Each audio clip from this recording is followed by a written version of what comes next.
that's okay too. So we'll call this IGR meeting to order. We'll review the agenda and the minutes of September 6th. Any additions or changes to the agenda, please let me know. And has everyone had a chance to review the minutes from September 6th? And they're up on the screen. Yeah, I've got them on my screen here. So if people had a chance to review that, if so, do we have a motion to approve the minutes? Move to approve the meeting minutes from September 6th. Is that right? 7th. Do we have a motion? Yes, the motion, Councillor Groves gave the motion, Councillor Ye seconded it. Okay, all those in favor signify by saying aye. Aye. Aye. Aye. Motion carries and is approved unanimously. Let's go to item 3, overview by the IGR manager of meeting process, identified outcomes, and schedule for the near future. So take it away, Ethan. All right. Thank you, Councillor Evans, and thank you, Councillors Ye and Grove and Mayor Venice, for working through this. So I wanted to spend a little bit of time just kind of giving you an overview of what looking to accomplish today, and also then be able to kind of work through that. So at our last meeting, or at your last meeting, I said I was going to come back in this month to bring forth the draft proposals and have us approve those or seek approval and then take those to council in October. Through the period of this last month, there's been a number of items that have come on up that precluded my ability to do that, and also alignment with our calendar may work a little bit better if we postpone. And so, and one of those things is to be able to have a discussion with you today, a discussion with execs, and then really implement the engagement items that were in the operating agreements with the city council. So there would be 3 different meetings between now and when we would likely circle back to the full city council, where the IGR committee chair would have the opportunity to give an update on what's the IGR committee's up to and be able to have that engagement. So I felt like it would be a little bit more, we'd have time to get into everybody's experience at the city council meetings that we've been putting into practice, the items that were adopted as the operating agreements recently. So that was the kind of the background where we got to today. And what I'm hoping to do is that walk through today with our existing priorities and have you kind of help me redline them and give me input into our priorities and then policy. And I've got a couple items within the policy that I'd like to provide some options for, and we can then kind of draft those on out, that then those would be able to be reviewed by execs and others before we come back to the IGR committee meeting next month.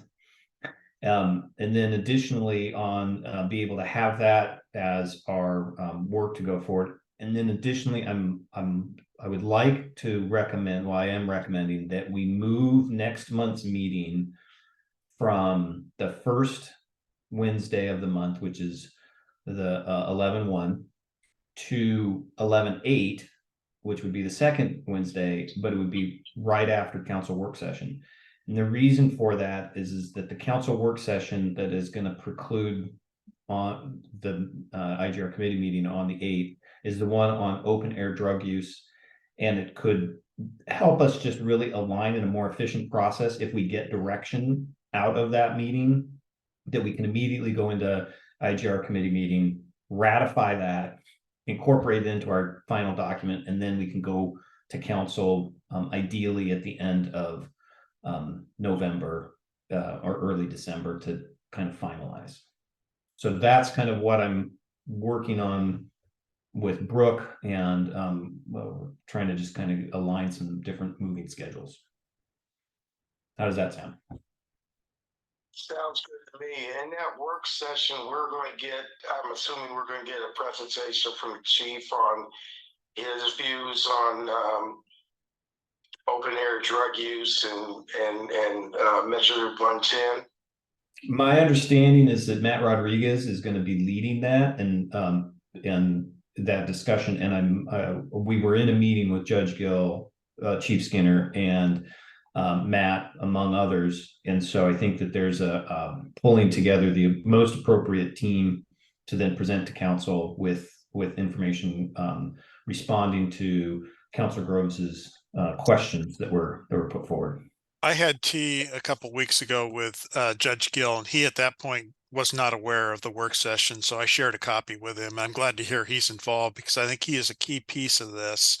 I'm also hoping that we get city attorney involvement as well, because my sense is when I talk to the different parties in this, is a key piece is navigating the legal restrictions.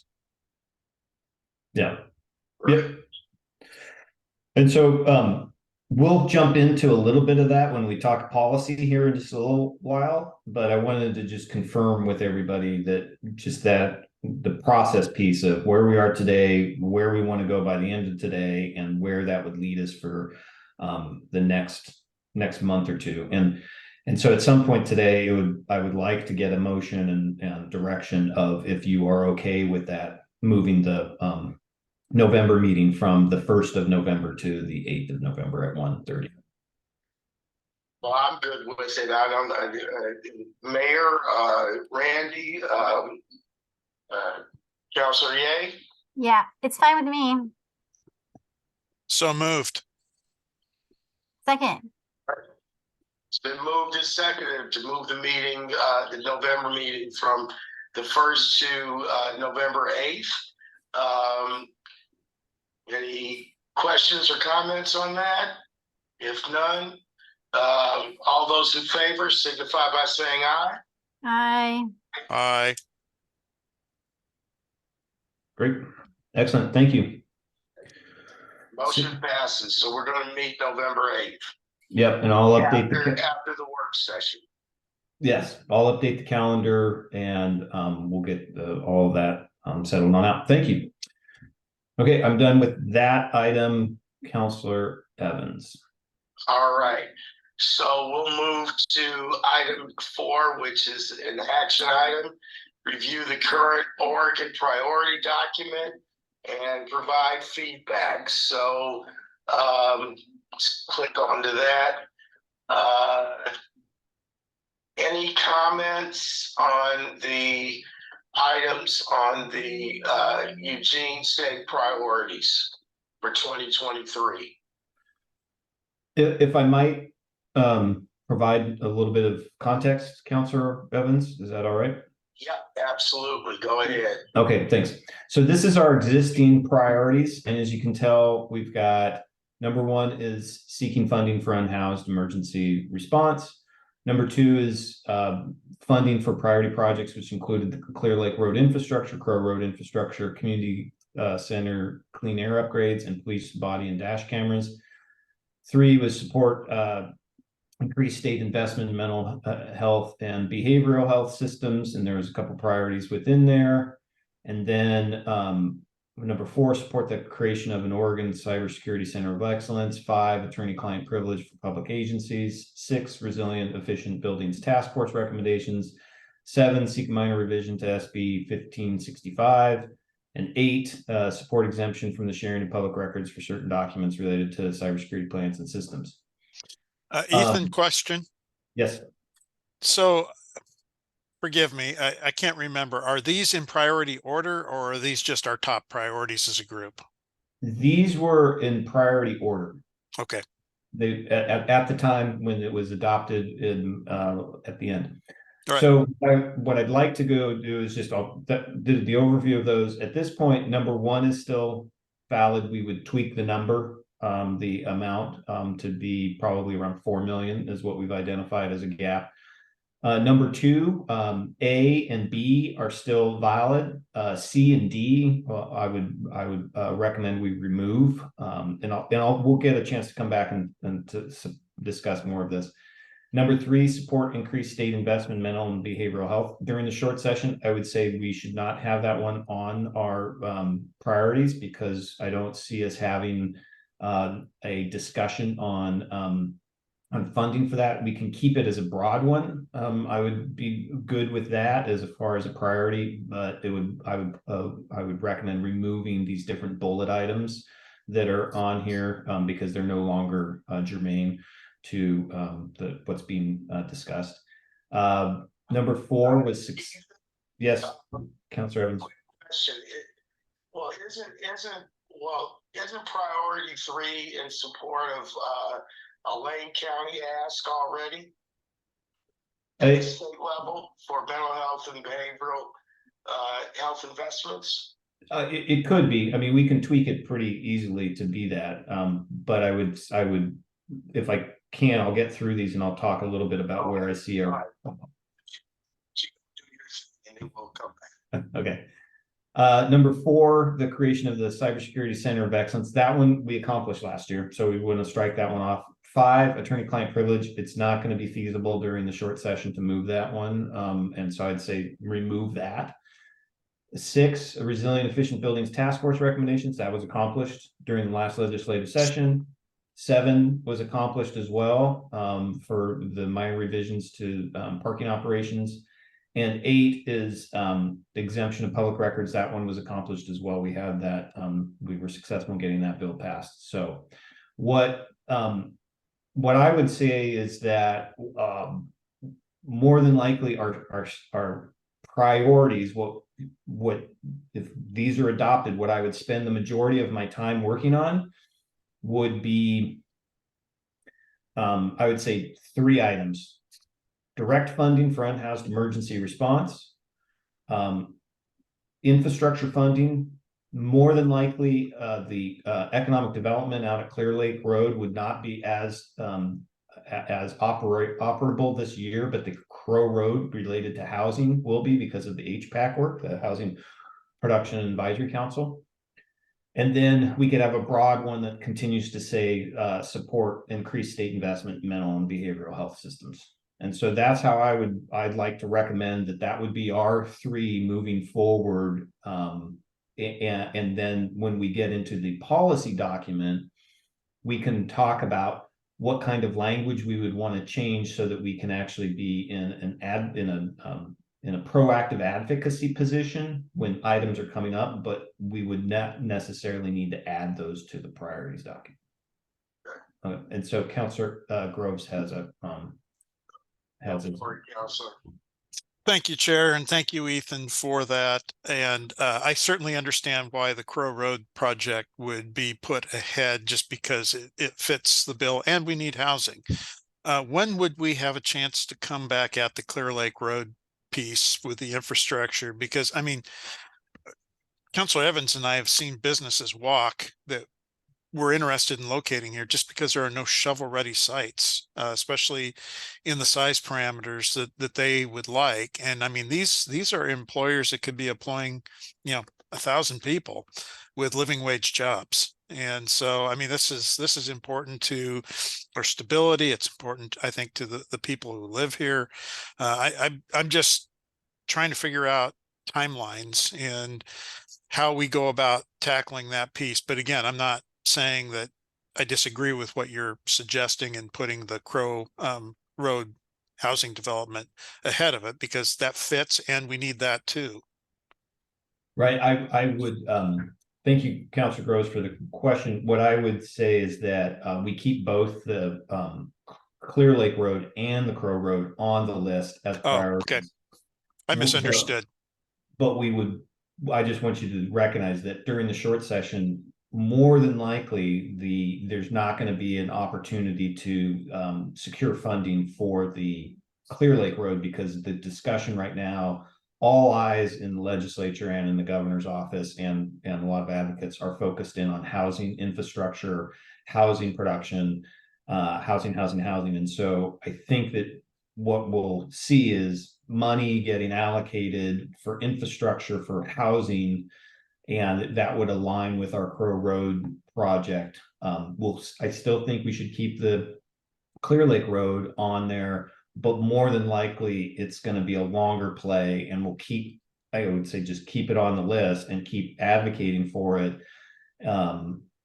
It's just where the money's going to come from. During the long session, when the state creates the biennial budget, that's more likely where we're going to be able to get either an agency appropriation or direct funding as part of a capital construction, a lottery bond or something like that. So Is there an opportunity to talk at least with our local state representatives and let them know how important this is for us, but maybe share some of the strategy of why we're backing off, just so that they don't think it's become less important? Because I would say this is still incredibly important to us.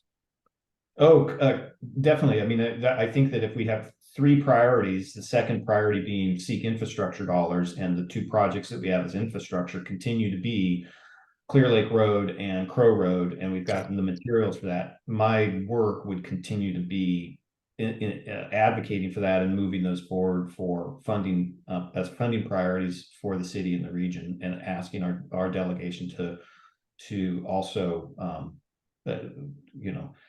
take into consideration of adopting those as their priorities as well. But as we all know, they get to choose what their priorities are going to be. So Thank you. So Ethan, two quick, a comment and a quick question. So for this document, as you go back and edit it, and for other counselors to take a look at, and staff to take a look at, can you just maybe put a strike through or a comment over the priorities that have been achieved or completed, in this document, and then noting that we are still pursuing item number 1 and 2A and 2B. yeah, what I would with Crow Road moving ahead of Clear Lake in terms of priority order. Yes, what I would based on the emphasis around housing and new housing construction. Yes, Councilor Evans, I can do that. And what I would more than likely do is for the next time, per the adopted operating agreements, we will send out the approved minutes from the 9/28 or the 9/6 meeting to council as part of the packet during the next round of when we can send that, probably either this week or next. And what I would also do is put together an amended priorities document that then either you, Councilor Evans, can share as an update to say the IGR meeting on 10/4, we discussed this and this is our draft currently. If you have insight, please let us know. And that draft will redline and also just make some edits to say these things were accomplished. Here's what we're working on for the next, what we're proposing as our priorities for the next year. Perfect. That's what I'd like to see, and that's what I'd just share with the rest of council. The second thing is going back to Councilor Grove's question about the Clear Lake Road infrastructure and emphasis on that. Yes, this is a huge priority for us because of the limitations that we have in terms of industrial property. Now, I understand from some conversations I've had over the last few days that Stratacash is poised to get SB4 dollars to start developing the Hynix site for chips. And there's a little bit of a blockage there because of some tax issues they're having, but that looks like it's going to come to fruition, and there's a possibility that that is going to add 300 to 400 jobs right off the top, as well as looking at that $19 million investment of CHIPS money that's going to benefit our community. But my understanding is that the governor does have a priority with doing economic development in the Eugene Springfield area, and that the Clear Lake road infrastructure, really, we need to continue to emphasize our need to expand the number and the size of our industrial parcels, so that we can get those prepped and ready for companies to come in and to be able to locate here, take advantage of, and build here. I can't stress that enough. Councilor Groves and I have been working over the last year or so on some of this, and yes, we are losing out to other communities within the state and outside of the state. So, I just want to make sure that we underscore that with our partners in the governor's office and with the legislature, that we desperately need this funding. Excellent. Yep. I'm just hoping Stratacash is going to come through. They can work out their issues. I don't know if there's anything we can do to help. It doesn't sound like it's our purview when it comes to property tax assessment, but county is the assessor. Yeah, I don't think there's anything we can do about it, but it does feel like they're just pulling a number out of the air. But anyway. Yeah, I don't think we want to dip our toe in that, but I will say that the tax assessor is defending our tax dollars here. So I wouldn't be too quick to assume they're doing a good job for us in protecting our tax income. So.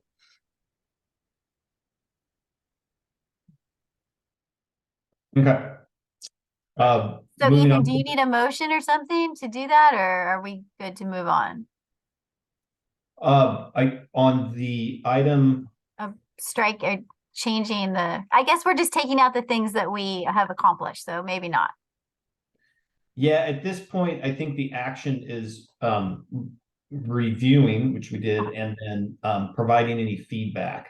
And so I don't need a vote today. I just got kind of clarity.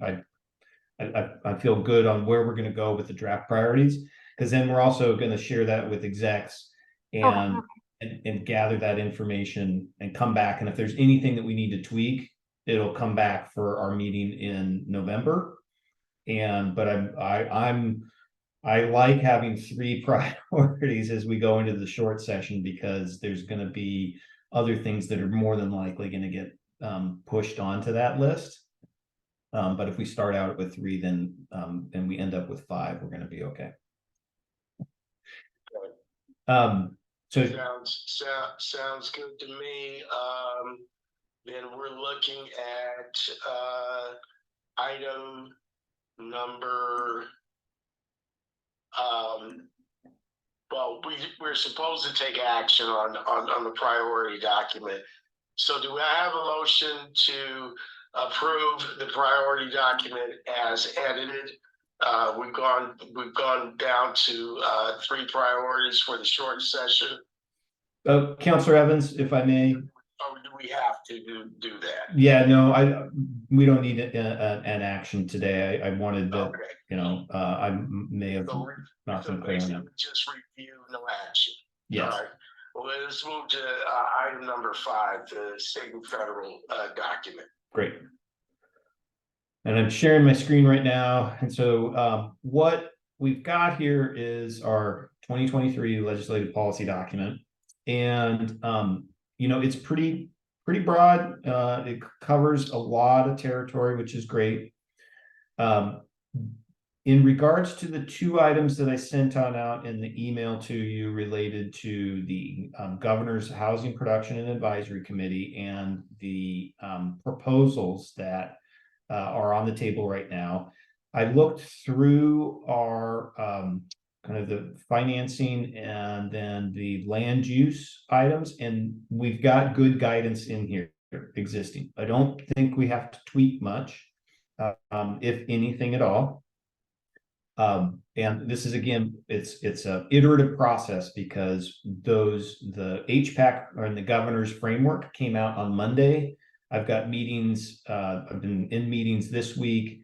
We've got a meeting with Jennifer Willer, with Ian Penn, and with Lydia Bishop and Alyssa Hanson and others, who can then come in and say, give us feedback as to what's realistic, what's really good, what could be changed. Ideally, and I want to just keep you all informed about the HPAC recommendations because I'm assuming that they will become of interest to the full council. And if anything needs to get changed related to housing or land use in kind of alignment with what council is directing staff to do, and then what is in the kind of the draft recommendations and the framework that the governor's working on, we'll dump it into this section here, land use, within this document. And so I think that, and just a second, Councilor Groves, I think that within the next month, there's going to be a whole lot of information and people reviewing, and we'll get more crystal clear as to what our position is going to be, and then be able to articulate that and codify it within these documents for next month's meeting. Councilor Groves. Thank you, Ethan. I've read this before, but now that we're talking about it, it just reminded me. Under land use, item 1, Eugene opposes legislation that eliminates or weakens existing methods of annexation. Shouldn't there also be something that says we support legislation that strengthens existing methods of annexation? We could add that if that's a recommendation that you have. I don't know if my colleagues can agree with that, but it just seems like we're only talking about it getting. We'll fight anything that makes it worse, but shouldn't we be trying to find ways to actually make it easier?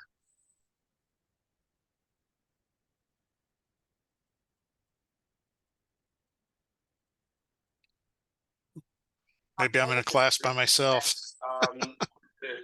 With the caveat that, and this is more of Ward 7 and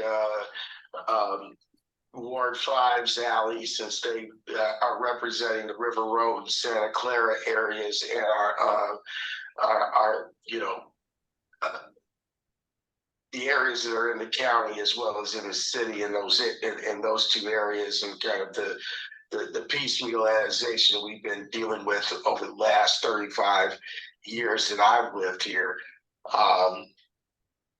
We need to. I would say that I would edit that to say not just oppose legislation that eliminates or weakens, but that we add a line that says that we support legislation that incentivizes annexation for unannexed areas within the urban growth boundary. Yeah, I like that better, only because I wouldn't want someone to think we were trying to force annexation. But I don't think that's what Randy meant. He meant like ways to help people be able to do it when they want to. So incentivize, I think, is a good word. I like it. Yeah, and I was thinking about River Road, Santa Clara. Way of describing it, because my in-laws used to live on Maxwell, and my father-in-law would say, I will come into the city of Eugene over my dead body. Yeah. He is dead now, but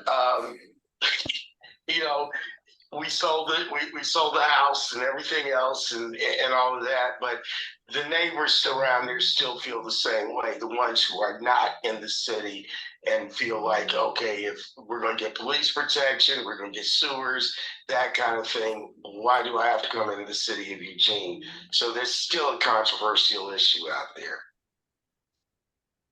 Can I make a recommendation on this? Oh, yeah, go What I'm hearing is from the three counselors on IGR, an interest in adding another item on the annexation that's more positive. And Yes. I took down some notes. What I'd like to do is over the course of the next month, be able to engage the city attorney's office and PDD Denny and probably Alyssa, and be able to craft a statement that could be a recommendation that then we put forward to you that aligns with it's clearer language that has been reviewed by the folks in the know, and put that as a draft piece to bring back to you for the next meeting. Does that work? Sounds good to me, Ethan. Okay. I would appreciate that.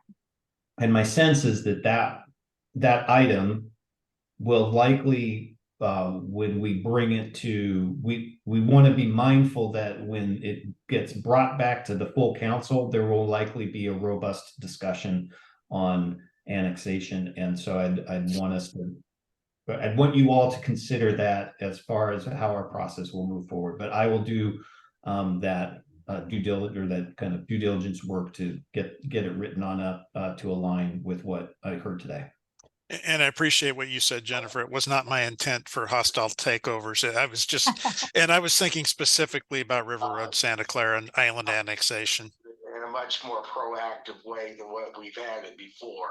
Right. Because we have had this conversation over the 10 years that I've been on council, and we keep being, for lack of a better metaphor, stuck in the mud around this.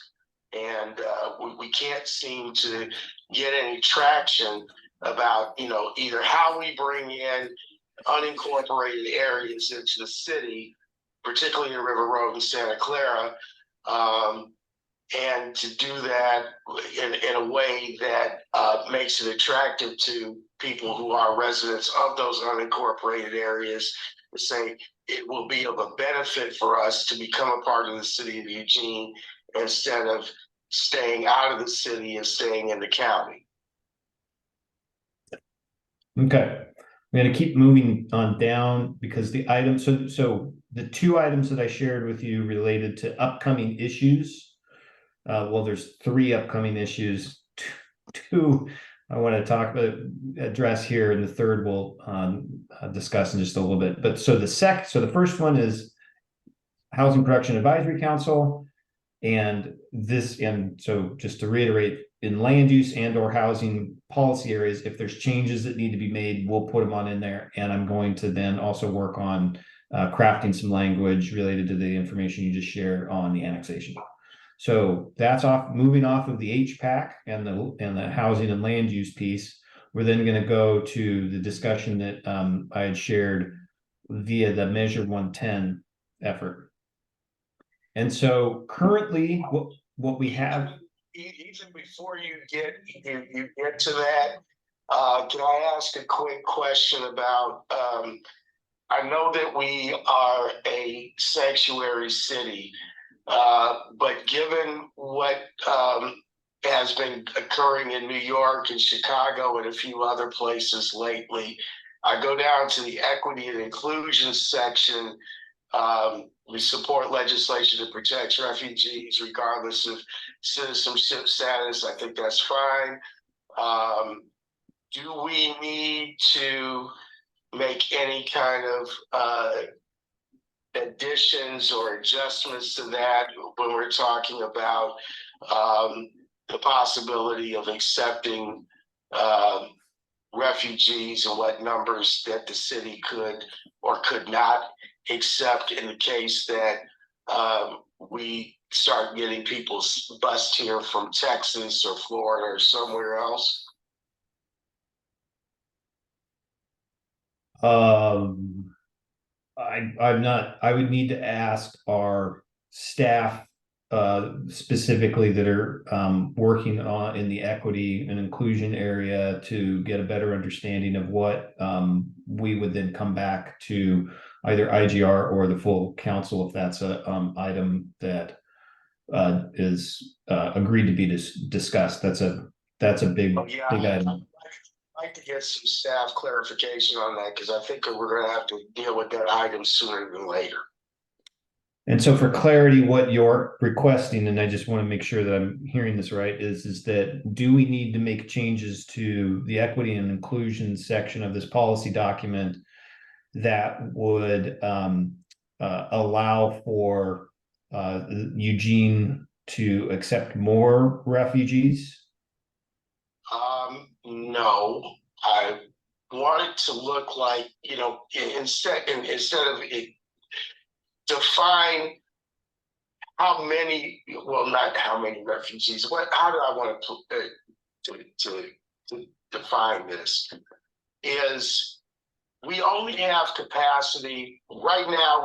We're over capacity in population. We have no housing, all of that kind of thing. That we take an assessment of our capacity to accept refugees into the city. Should that become an issue and we have people start sending refugees to us, we don't have the capacity to take care of the homeless, let alone taking care of a huge influx of refugees is what's happened in New York and Chicago now. I guess Right. my question would be, I don't know how to does say this that. relate? I'm putting it out there on the table. Help Councilor Ye and help Councilor Groves if you have the same concerns that I do around that. Councilor Ye has Yeah, I'm not sure how this relates. Are we going to ask the legislature to do something? Because this is I don't know how it connects to this particular document, or maybe I just am misunderstanding what your ask is. I mean, certainly we would have an issue if a bunch of people showed up. That's obviously true, but I'm not sure what we would be asking the legislature to do. Sorry. Go ahead. Ask the legislature to provide more funding to deal with an influx of refugees. I don't know how we ask. I mean, I'm kind of with Jennifer on this. I'm not sure how we ask Greg for more money for something that hasn't happened. I mean, I'm concerned with becoming another point for relocation when we can't handle the influx of unhoused that we have now. And I agree with you on that. And I think it's a concern. I just don't know if I could. How to quite craft that, or maybe that's not part of this discussion, but I'm just bringing it up because it is a concern that I have around our ability to accept a significant influx of refugees into our community and the inability to take care of those refugees. If I could just finish, I am concerned if that were to happen, and hopefully it won't, but I don't know how we ask about a hypothetical at this point. I mean, if there's a way to have this conversation. Also, I don't necessarily want to put a target on us either for some governor in some other state that's trying to make a political point. These are people. These are real people with real lives. I feel for them, but I don't know sending them to a place that's already overloaded with a population we can't fully do much about. I don't think that's in anyone's best interest, including people who have been here for a long time and people that might in the future be coming here. And Councilor Evans. This along for the moment. So when I get it better formulated in my head, I'll bring it back. But I'm just concerned about that possibility and being prepared in case we do get an influx of refugees that we definitely can't handle. And Councilor Evans, Mayor Venice has her hand and she'd like to speak. Go for it, Mayor. Yeah, thank you, Greg. I appreciate you bringing this up. I also appreciate both Randy's and Jennifer's responses to this. I think, this is so much bigger than we are at this point, and it is really not on our doorstep. And I think even the data around New York is that a small number are coming on buses shipped from other places. Most of that huge Venezuelan refugee population is coming on their own steam to New York because they think there's opportunity there. So I just think it's a bigger issue than we want to try to address in this document. And I have serious kind of human rights concerns and, about how we would even phrase such a thing. So I appreciate you bringing it up. I do think it's like a bigger, deeper conversation, and we don't want to bog down this action on that one when it's not quite on our doorstep. So I think it'd be helpful to have staff that are tracking these issues weigh in on it a little bit, but I'd be pretty apprehensive about how you would even phrase it. We'll cross that bridge when we come to it. Yeah. Yes. Hopefully we won't have to come to it. Okay. I'm gonna go back. Take it back. Okay, I'm gonna go back to our public safety section. And so again, we finished up with the housing, land use, HPAC stuff. We're moving to the second item, which was measure 110. And what we have currently is Eugene supports legislation that accelerates the implementation of and increases the transparency of ballot measure 110's addiction treatment centers. Additionally, Eugene supports legislation that creates incentives for offenders to seek treatment. I'm assuming that you scanned the email or the article that I sent you related to the committee that's being formed, and Senator Brzezinski is on that committee. We've been having internal discussions with the chief, with Judge Gill, Matt Rodriguez, pulled together a team that is having discussions about what are the discussions that are happening statewide related to the ballot measure 110. There's been 2 ballot measures that have been submitted for consideration in the next general election. And the legislature is going to be taking this on in this interim committee that's putting together recommendations. Will be identifying legislation ideas. The other piece is that a number of communities, including Medford, to a few counties, and then additionally Lane County, have adopted statements ranging from very specific to pretty broad statements in their legislative portfolio. And so, for instance, the city of Medford adopted a resolution that really focused in specifically on reforming Measure 110, and gave a lot of details and particulars. And then on the flip side, Lane County adopted a new, just 2 weeks ago, adopted a new legislative platform for this upcoming session, with the addition of new language that basically said support for reform of Measure 110. And so my recommendation would be that instead of number 13 having it be that language, that we adopt a similar broad statement that allows the city manager, so the council gives broad guidance to say yes, support reform of Measure 110, but then that gives the city manager and designees, including and ideally the municipal judge, chief of police, latitude by which then we can all work together to advocate for appropriate pathways that are going to be popping on up during the legislative session. So, and that more than likely would be, and when we had these discussions internally, more than likely would be the policy statement that we would be looking to incorporate on into the work session on the 8th related to the open air drug use, that would say, what do we want to do? What could we do at the state level? It would be a broad statement of reform Measure 110. And so that's, I just share that where we are right now. And if that's, and I open it on up for your input to and any questions. Any questions from the committee? Counselor Groves has one. It's not a question. I just going to make a statement. I think that sounds pretty reasonable as a jumping off point. I mean, I'd like to see something done with it. I'm not sure what, but I definitely would like to see. I wish we could get the other half of ballot measure 110, which is the treatment centers. Yeah. And I believe there should, I mean, to me, it's a carrot and stick relationship with this. And, you know, we've got a pretty big juicy carrot out there, but there's nothing around the accountability piece. And I think that you will get more insight during that work session related to what the current thinking is, because it'll be a month from now, roughly.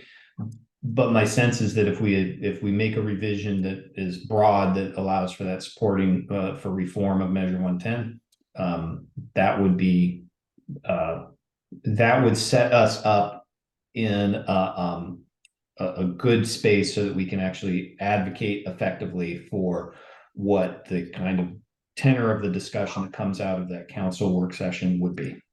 Well, couldn't we always come back and revisit this in the IGR meeting directly after the work session and tighten up the language if we get an epiphany during that? Completely, and I think that's the reason why I'm proposing that we stage it as such. So that makes sense. Thank you. okay. I also think it makes sense. Thank you. Okay. Related to any other items here, so my intention would be then to send this on out with the priorities document and more than likely, you know, at this point, I don't want to put in the red line on into here. I would wait till I just wanted to get it onto your radar so that you know what we're talking about. But when I send this on out to council, as to say, as the engagement piece of here's our priorities, the priorities have been redlined and we've accomplished some things, but here's what we're thinking about proposing for this next year. Do you have comments on that? And then here's our existing policy document. Do you have comments on that? And then that just is an engagement piece. If they have and they want to reach on out, great. If not, then we'll talk to the execs, we'll get input from the execs. And then when we come back at the next meeting, then there will be a legislative red line onto this document, and we will we will have proposed that any revisions, and then we'll have the opportunity to have the kind of live discussion post to the work session. So does that work for everyone? Yeah, that makes sense. Okay, getting nods across the board. Great. All right. Thank you. So that's good for me are there any other questions related to the policy document at this point? Councilor Day and Councilor Groves are shaking their heads no. Okay. So we're on to item number 6, review near-term schedule and provide input. So we just had a schedule update moving us from the 1st to the 8th for our next IGR meeting after the work session. Any other updates to the schedule, Ethan? Yeah, and so one of the things that I'm working with Brooke on this is that I've just kind of marshaled on out like the next month. So on the 9th, you will have you'll have a council meeting, and I will get materials to Councilor Evans as the IGR chair to share during items of interest. On the 23rd, there will also be the same opportunity. And so we'll be able to give more information and be able to share that as well. We're moving then in November 1st, we're moving to the 8th of November for the committee meeting. And then on the 13th of November, there will be another opportunity for the IGR chair to give updates and including adopted minutes from today's meeting. And then we're looking at, and this is still draft, but we're looking at the end of 11/27. There's an open slot on a work session to be able to get into with council the adopted from the IGR's perspective, here's our adopted recommendations. And ideally, that gives us the month of December and January in case there's, kerfluffles that occur, which always try to bake in a little bit more related to that. So that's kind of the schedule that I wanted to just share with you. The HPAC and how this aligns with some of the other stuff. The HPAC is more than likely going to be wrapping up and giving the governor all of their recommendations, but they're going to come in I think December is when their final recommendations. And so there was an HPAC meeting last Friday, and the governor attended, and she's very interested in getting their engagement and input, but it was really clear that there's this huge missing voice from cities, and a lot of the proposals are not going to, cities are immediately going to be like, this doesn't work for us. And so what put into the governor's piece on the framework for HPAC and for land use during the short session they heard us, is what a lot of cities, as we've been talking, they're like, oh, this is good. They heard us about 3414, about land availability, and then also with what we need, which is infrastructure dollars. If you want us to get more units built in a local community, you got to give us money for infrastructure, and not just say, don't charge SDCs. And so there's a lot of good things in there. And so we're really hopeful that there's the kind of turning the corner related to cities being at the table and recognizing our needs so that we can actually get things accomplished. So that's going to happen in like December. Additionally, more than likely, we're going to continue to hear a drip, drip, drip from this Measure 110 kind of addiction crisis committee that has been formed of legislative ideas. And so as those pop on up, we'll be working internally and bring those back to IGR. Ideally, we won't have to go through a process to adopt something new in terms of direction. It'll just be updates, because the direction you'll have given the IGR team and city manager in that sense has been pretty clear and wide. And then the other one is just there is a rental housing work group for an application process, and more than likely there will be some potentially rental housing renters protections items that are going to move forward. What we've been doing, I've been attending those meetings, those work group meetings. Amy Cameron is attending those work group meetings as well, with the intention to say, this is what's been adopted at the city of Eugene. This is council's directive. And so if there's any opportunity to influence what the legislation looks like, so that it looks more like what's in Eugene than something different, that's our intention, because it is a complicated landscape and politically fraught, as you all know. And so are doing our best to ensure that the statewide discussions are as best informed about what Eugene has been doing, so that then if there is legislation that moves forward, it's as closely aligned to what has been adopted by council, so that there's some alignment there. And Mayor Venice is raising her hand. Go for it, Mayor. Thank you. So just maybe you said this and I just didn't hear it. So will this rental housing worker, are they going to present recommendations for the short session, or is this in anticipation of the longer session? The intention was for the short session, and Rep Gamba and Rep Helfrich are the leads on it. And so, as you know, Rep Gamba is a big advocate for cities. And what the genesis of this work group is that last session, Representative Nathanson had put forward a bill that would have benefited the city of Eugene, because it would have put into state statute that cities actually, clarified that we can adopt fee caps for rental application fees, which the council had done and is being litigated. And so that bill was moving forward.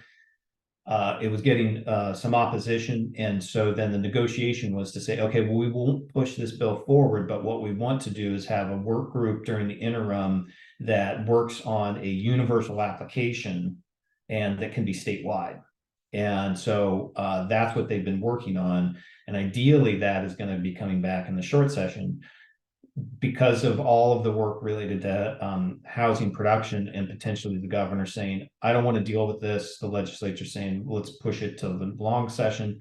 That could be an outcome as well. But I just want to kind of let you know that it's moving and we're engaged so that we've got as best alignment as we can get. And that's it for the schedule. It's just letting you know, like, what we're doing right now is trying to get clarity, but there's a bunch of moving pieces. And as soon as those things get firmed on up, then we'll ideally have something that can accommodate it. And if not, we'll be back to have a discussion to get better direction from you all. We ready to move on to item 7? Items from the committee members and for the good of the order. Yep. Anybody got their hand up? Just that we have to have our passwords reset in 25 minutes or our computers become boat anchors. So Counselor Evans, you have to reset your password on your city computer or else there will be you'll be locked out of it because of the cyber attack. I'll be in touch with IT shortly. Great. It's on my list. I've got a long to-do list this week. So do we have anything else for the good of the order? If we don't, then I can call this meeting adjourned. And Counselor Groves, can I get 5 minutes with you after the meeting? Could I call you right after I get my password reset? I've been through that before and it's 20 years of hard labor. You want to just call me when you get it Is done? that okay? I hope it Perfect. goes quickly, but it never has before. Okay. I really don't want to get locked out because that becomes an ordeal. Yeah, I'm trying not to have that happen to me either. All right, then this meeting of the IGR committee is adjourned. Thank you Thanks, all. Bob. Thanks, Thank you. Ethan. All right, thank you.